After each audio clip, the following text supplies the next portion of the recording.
With the release of Somnophobia, we now have 4 new stories, 3 main stories, and an epilogue. And the epilogue and one of the stories actually have connections that themselves merit theories. The second story in the book, titled Pressure, as well as the epilogue of the book, have a lot of cool lore that I want to talk about for this video. In the lead up to the release of the book, it was leaked by Entom and the Fretted Discord. These leaks came 2 whole months before the actual release of the book, and this caused many of my friends to know what happened before me, and a lot of people said that Pressure debunks the idea of the missing children incident taking place in 1983, something I'll be discussing further in a future theory, that I'm hoping to come out on Christmas Day. But in this video, I'm going to be going over my idea on what Burntrap is and how he came to be, albeit for the second time. But I feel there's been more that we need to discuss regarding it and some ideas that I've changed my opinions on. So without further ado, let's get started.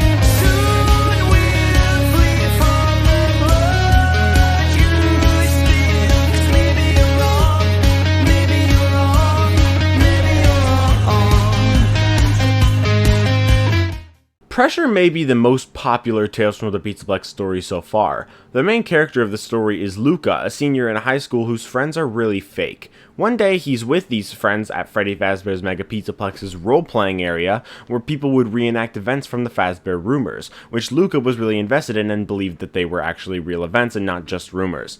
His friends wanted to do a skit about Springtrap chasing 3 teens through a Fazbear Frights-esque Freddy Fazbear's pizza. His friends picked up being the teens leaving Luca with Springtrap. Luca didn't want to be Springtrap though, as he knew the story behind him and hated the idea of being the killer. The suit also smelled really bad and looked really realistic. However, he was forced to be Springtrap. The suit, however, was really uncomfortable, and when he was inside it and walking around, the pieces of the interior of the suit kept poking him, some even impaling his skin.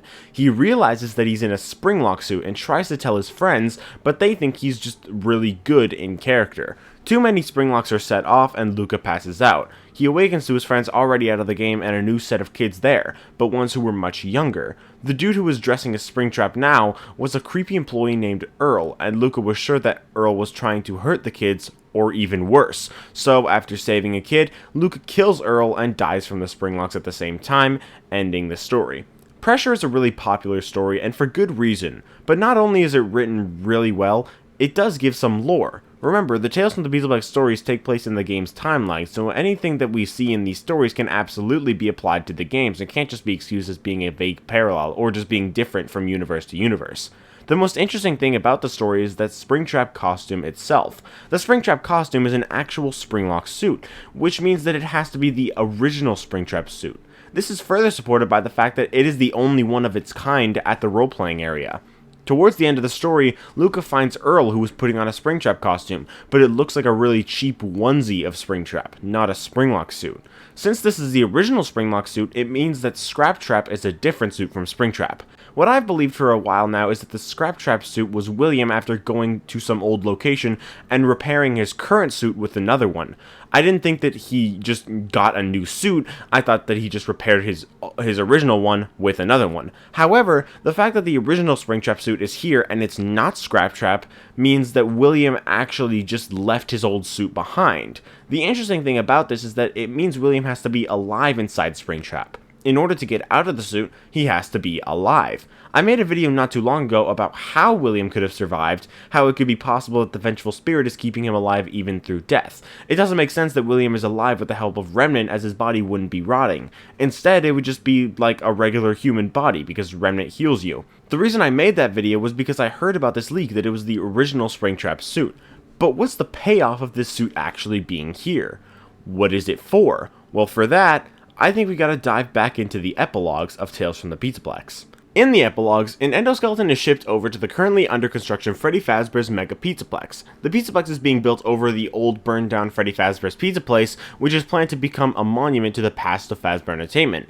This endoskeleton has a burned body, but not a burned head, and it also has rabbit ears. One of the members of the renovation crew is tired of doing this stuff that is literally getting him paid for some reason, so he grabs this endoskeleton and hooks it up to his laptop and reprograms the endoskeleton to rip off the arms and heads of the endoskeletons that are all around the pizza place.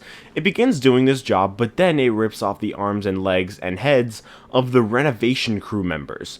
Desperate to cover this up, Fazbear Entertainment abandons the Pizzaplex project and buries it under the Pizzaplex with no way in. It seems like this endoskeleton is the one that will in the future belong to Burntrap.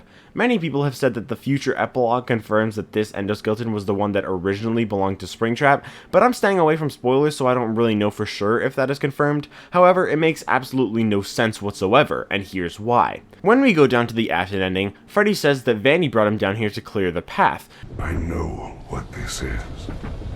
I have been here before. She brought me here. I found myself for the first time when I cleared the path. I did not want to, but I had no choice. And in the epilogues of Tales, we've gotten no mention of a giant hole in the floor of the pizza place. That means that Freddy had to dig a path down to something. Since Vanny is the one who made him do that, what else could it have been but William's original body? It seems likely that Vanny used Freddy to get down to William's body and combine the Tails endoskeleton with the body. And since it's most likely that the endoskeleton has a fragment of William's spirit in it, she's combining a piece of William to the whole of William. Since William's body isn't in the Pizza Place restaurant, it must still be underneath it. And since that hole hasn't been dug down to where Scraptrap is, there's no way for his endoskeleton to have come out from under it and then be shipped back to it. This endoskeleton is shipped to the pizza place, so it doesn't make sense that it would have come from it, especially when there's no way that it could have gotten out from underneath it. Burntrap also has an endoskeleton that more closely matches that of the Glamrocks. There's also the fact that this endoskeleton has 2 arms, and Scraptrap, William Afton, lost 1 arm. He only has 1 arm, and he doesn't have, okay, at the very least, he doesn't have 2 hands, meaning there's no way for him to rip off the arms and legs and heads of the construction workers and endoskeletons and stuff. He has 2 arms, he has 2 hands, but Scraptrap does not, so how could this endoskeleton have come from that? And it's said that only his head is not burned, so it can't just be that a piece of his arm was replaced, because then we would have heard about that. We would have heard that there's an arm that's not burnt, like the head, because it's a new head. So that means that it doesn't really make any sense that this can be the original endoskeleton. But I think by far the biggest reason why it makes no sense for this endoskeleton to belong to Springtrap is because the Springlock suits literally do not have endoskeletons. In fact, Pressure, a story from this very book, is what confirms that. Springlock suits have pieces of metal inside that are retractable so that people can fit inside, but these pieces of metal can be brought to the center of the suit to give it structure and allow it to act as an animatronic. Springlock suits don't have endoskeletons, therefore it makes no sense that this endoskeleton belongs to William's original body.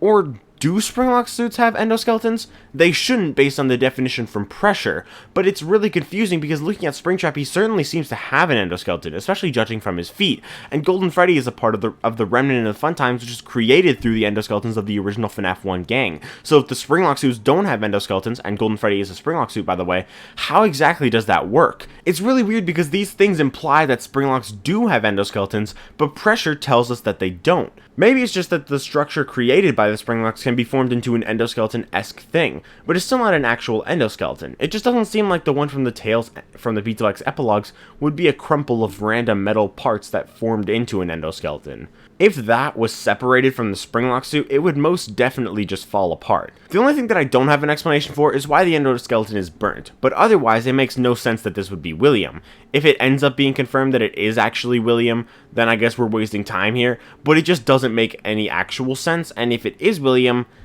that's a massive inconsistency. I don't know how they could have messed that up. See, in actuality, the endoskeleton seems to be from the original Glamrock Bonnie. When the animatronics arrive, one of the construction workers sees the endoskeleton among the fully finished animatronics and says that they're gonna need a new guitarist. What most likely happened was that this endoskeleton was an unfinished Glamrock Bonnie that turned into Burntrap, and when that happened, a new Glamrock Bonnie replaced him. However, that Glamrock Bonnie ended up getting destroyed in the end as well. Seems like Glamrock Bonnie just has a curse on him. So that's what I think the endoskeleton is. It is an incomplete endoskeleton that contained a fragment of William Afton's spirit. Possibly because the endoskeleton was crafted using the same circuit boards that the VR game was made with, containing Afton's spirit. This endoskeleton was merged with the original corpse of William Afton, which later became Burntrap. But there's a couple other factors that this doesn't account for. William's corpse has flesh growing over it. This is something I've discussed on multiple occasions, but a lot of my theory videos are seen by new people who haven't seen my theories before, so it's kind of important that I discuss it in full here. In the final Fast for Fright's epilogue, it's stated that Remnant can make people and things that are lost almost real again. We see this play out in Frailty, where Jessica uses scrapings from a Remnant pendant to literally bring a kid who has died back from the dead.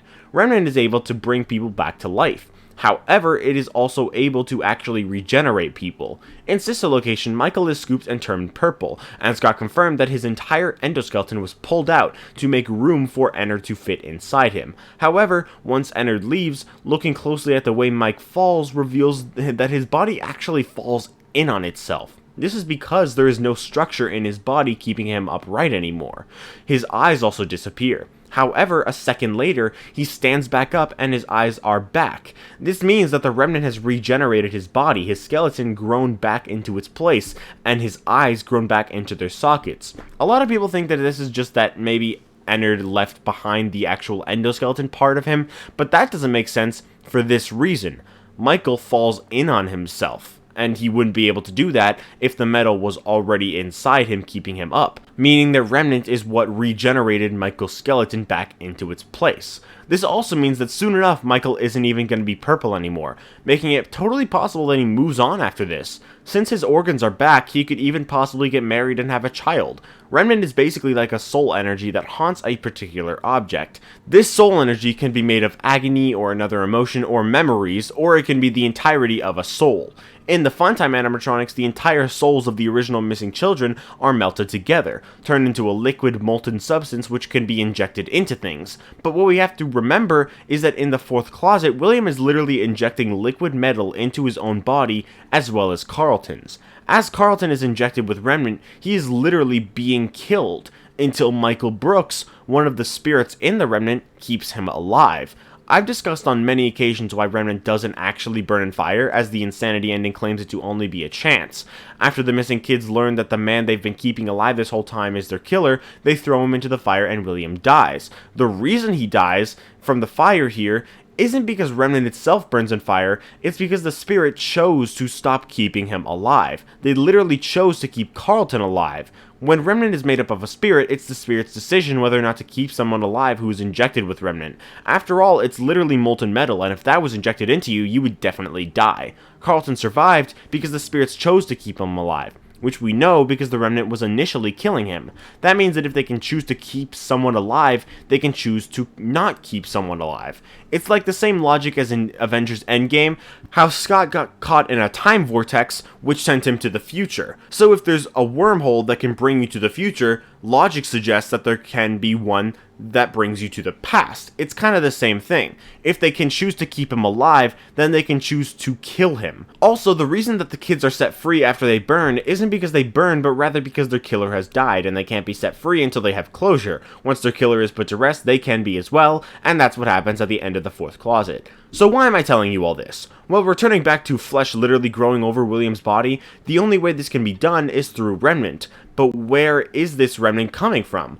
I think it's from the people that Vanny has killed. Perhaps William told her to kill people so that they can possess some endoskeletons that would be melted down and infused into Afton, which would effectively regenerate his corpse. The spirits here most likely don't choose to revive Afton though, as they don't really know who he is, and we don't really know if these people are kids or not, so they could be smart enough to not trust him. But the Remnant alone regenerates his body, even if the spirits don't allow it to literally revive him. Well, because he's dead, so if they don't bring him back to life, then the Remnant itself will just regenerate. I mean, if Remnant isn't injected into you, then I don't really think it's the spirit's choice, because, I mean, well, we see in Frailty that there's just the pendant, and it's not inside the body, but it's interacting with it. So, like, it's keeping it alive because it's in the aura. You know what I mean? So, I'm hoping the way that I'm explaining this isn't too confusing, as we are now moving on to the final thing. We're going all the way back to what we talked about at the beginning of the video. What suit is Burntrap wearing? I feel like it's a combination. The Springtrap suit and pressure seems like it would be extremely important, as it is literally the original Springtrap Springlock suit. So why isn't it mentioned at any point in Security Breach? Well, if we look at the design of Burntrap, it certainly looks more like the design of Springtrap than it does Scraptrap. The design of the head matches and the ears do as well, and the ears of Scraptrap are missing too much material so that they don't match. However, Springtrap also doesn't have any actual feet. All that there is just a little bit of flesh remaining from William's body and the endoskeleton feet, or the structure from the spring locks or something, whatever the hell it is. Like I said before, it's confusing. I don't really know. Either way, the feet of the Springtrap don't match, but they do match those of Scraptrap. It seems like the suit used to rebuild Afton and create Burntrap was a combination of both the Springtrap and Scraptrap costumes. I think some of the Scraptrap suit was still partially intact even after the fire, and the Springtrap suit was used to build upon it to repair the body. But what do you guys think? How do you think Burntrap came to be? Also, I'd like to know your opinion on Burntrap as a character.